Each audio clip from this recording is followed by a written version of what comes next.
All right, how's it going, everyone? Let me put this camera right in its place, right there. Awesome. Thank you so much for joining me on this awesome session. YouTube Live, baby! So today I'm going to paint a dune, what's called a dune, the landscape next to the beach, the ocean, all those awesome things. This is an 8 by 10 inches stretch canvas, okay? And I'm just gonna do a little bit of what I usually love to do when I'm creating work, you know, just a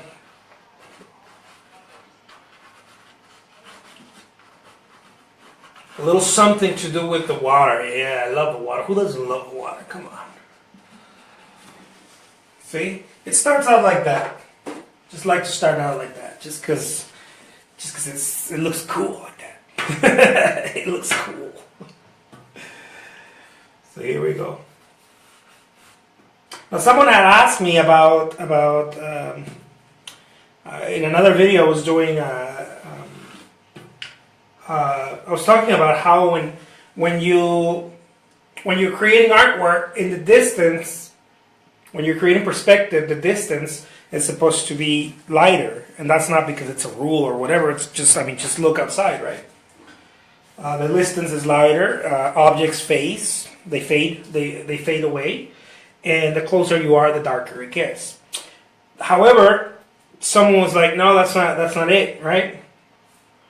And so they were telling me about the ocean, right? And the ocean's a completely different beast. The ocean, the distance becomes darker. That's a completely different thing. But the sky, and that's not always the case when you're creating certain work, but for the most part, yeah. But the sky, the closer it is, the darker it is. Why? Because it's like that. It's round, right? So you're getting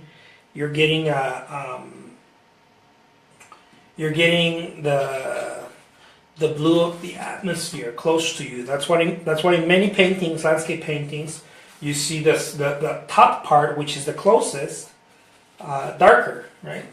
Or yeah, darker, more saturated. However they create that dark tone, and then the background, which is the bottom part, right? Because that's the distance. It's lighter. And that creates the effect of space. So that's just one of those little things right there. One of those little nuggets in case some of you haven't figured that one out. But there is no wrong or right way. This is just what in order to create some sort of realism, but not everybody paints like that, and not everyone should. We all paint different. Even I paint different. I don't always paint like this. So what I mean even I is because I'm doing that right now. Not because even I, the greatest living artist in the world, world's greatest living artist, is what I am. Who I am. You guys have to check out also my YouTube videos where I do some fun paintings there too. If you guys haven't seen that, you guys are missing out. Go check it out. And those of you who have Snapchat, I know people say, "Oh, Snapchat is for kids," blah blah. No, it's not. I use it. Maybe it is for kids. I am a kid. Heart. Follow me on Snapchat if you got Snapchat. If you're using Snapchat, man, I'm always putting stuff there behind the scenes. I'm always talking about, little things that I don't get to talk about here.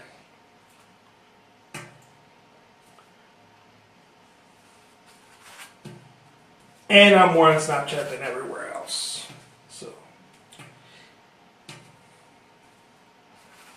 than any other platform, I think.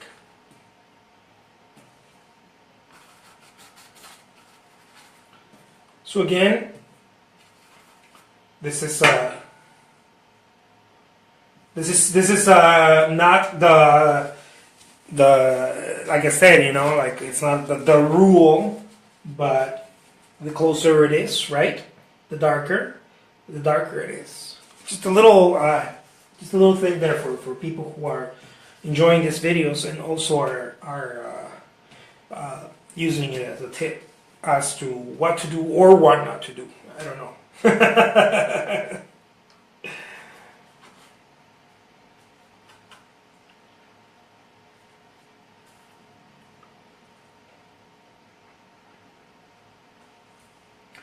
One of my favorite subjects, of course, is water.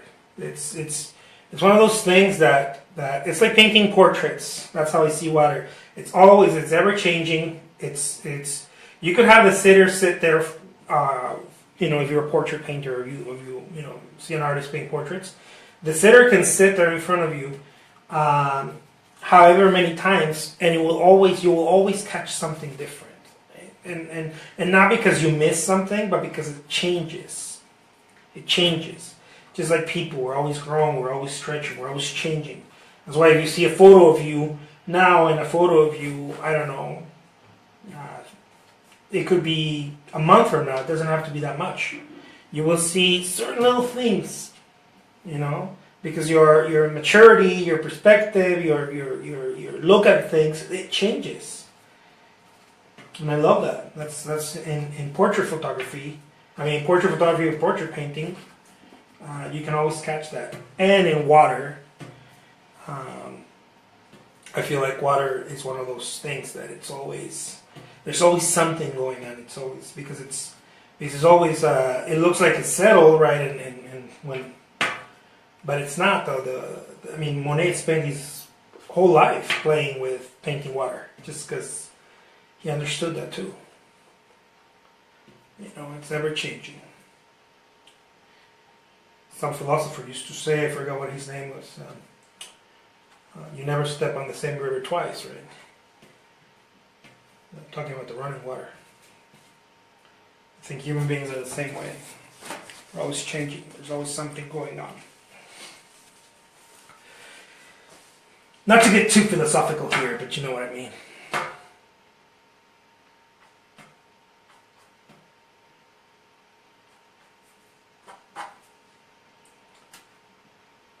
And just keeping it very simple, very subtle.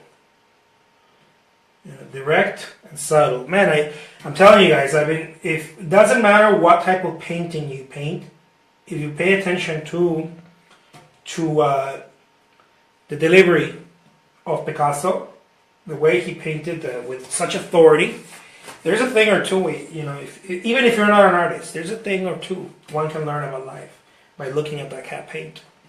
I'm not talking about his personal life or whatever, all the drama. No, I'm talking about his work. The thing or two one can learn from that cat. He had the approach to life, at least in his artwork. I don't know elsewhere, but I can tell in his artwork. The approach to life, he had it down. He knew what he was doing. He wasn't afraid of it. He commanded it. And it didn't come from some ego, some ego thing. It came from true power, I think. I think that's, some people just, I think like Picasso, he practiced enough, he did enough. The guy did, some people think I paint a lot, and I'm always laughing when people tell me I paint a lot. It always makes me, it's a compliment. But some people tell me, oh my God, you paint so much. Oh my God, you paint so much. Picasso did over 40,000 original pieces of work. That we know of. Who knows how many were lost in war? Who knows how many are out there that nobody talks about? Who knows? And that's not including, And some people may say, oh, it's because of this, it's because of that. No, it's because the man was focused. It's something I strive to do. Focus. The man was focused. He knew how to harness his power. It's a very difficult thing to do. It doesn't matter whether you're an accountant or you do real estate or you're not an artist, whatever you do. The power of focus, it's a very important, very difficult thing to master. Because when we're working, we tend to fidget with things. We tend to, I'm gonna check the Facebook one more time. Or before Facebook, because we like to blame it on Facebook. It's not Facebook. We like to blame it on that. We go, it's this or it's that, But before that, we were on the phone, right? And I remember those days. Of course, who doesn't, right? People on the phone, and we're like, oh man, how can we make the phone cord longer? Remember those? Those of you who are into sales or whatever, you guys know that, right? How can we make it longer? And even if you're not in sales, but you know that, and why? So that you're able to do something else while you're trying to work, and not focus. I know it can be a touchy subject for some of my listeners, I don't know, in the world. It certainly has been. It was a very touchy subject for me because it's like, oh man, but I don't want to kill myself. The thing is that when you're working, and that's what I admired about Picasso. He had a thing that he was able to tap into that power. There's immense power. You ever caught yourself noticing how much you get done, and then you're like, man, I had a lot of energy.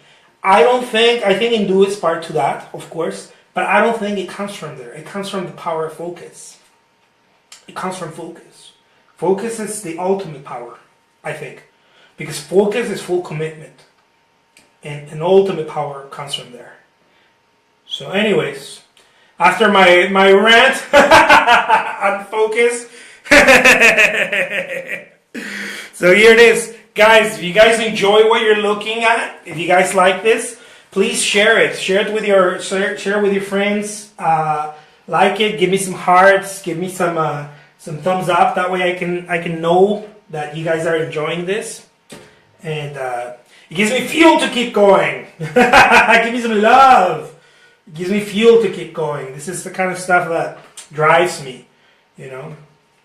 I painted my whole life. I know I'm still young. It sounds like my whole life, but I painted for over 20 years now, and it's always a pleasure to be able to share my work. And I was always afraid of doing videos because I was like, oh man, what if I don't say the right thing? What if I mentalize all that stuff, right? And now I'm like, you know what? Who cares? I'm not doing someone. I'm doing a disservice. I'm doing a disservice by not showing my work, because I know there's someone out there.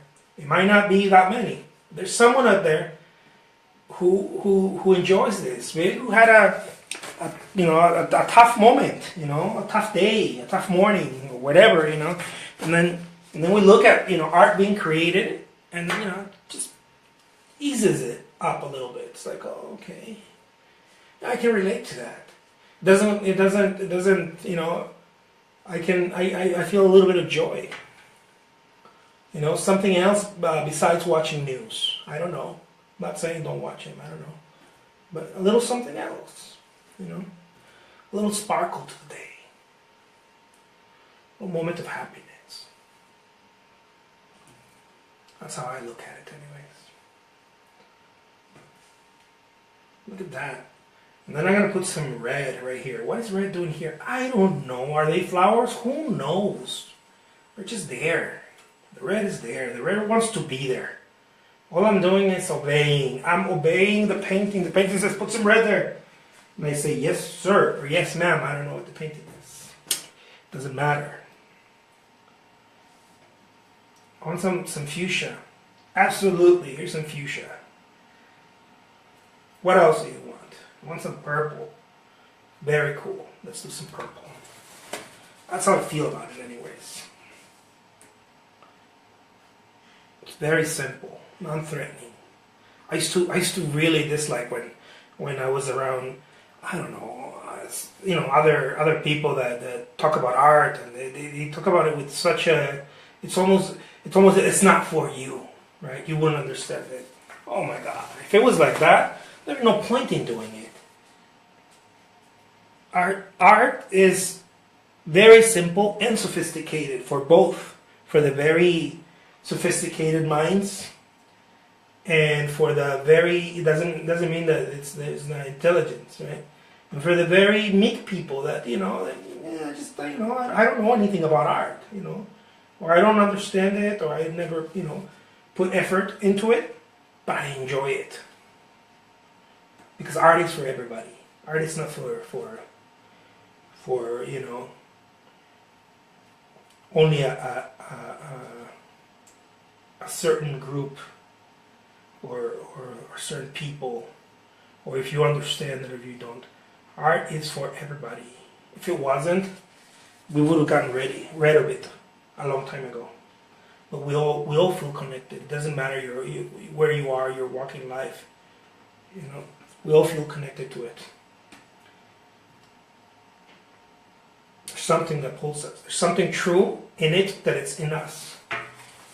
And we understand that without understanding the bells and whistles of it. That's what I think, anyways.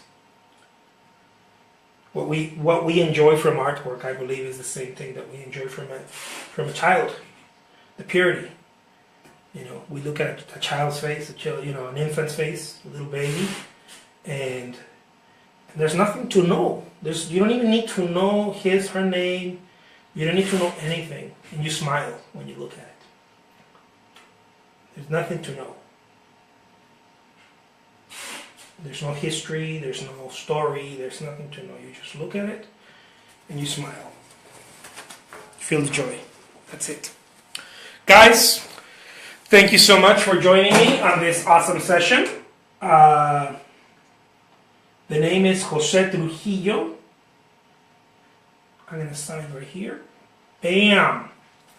I will be coming to you guys daily with awesome videos like this and different ones. And I hope you guys have a wonderful, wonderful day. I hope I added to the beauty of your day. Thank you so much. Bye-bye.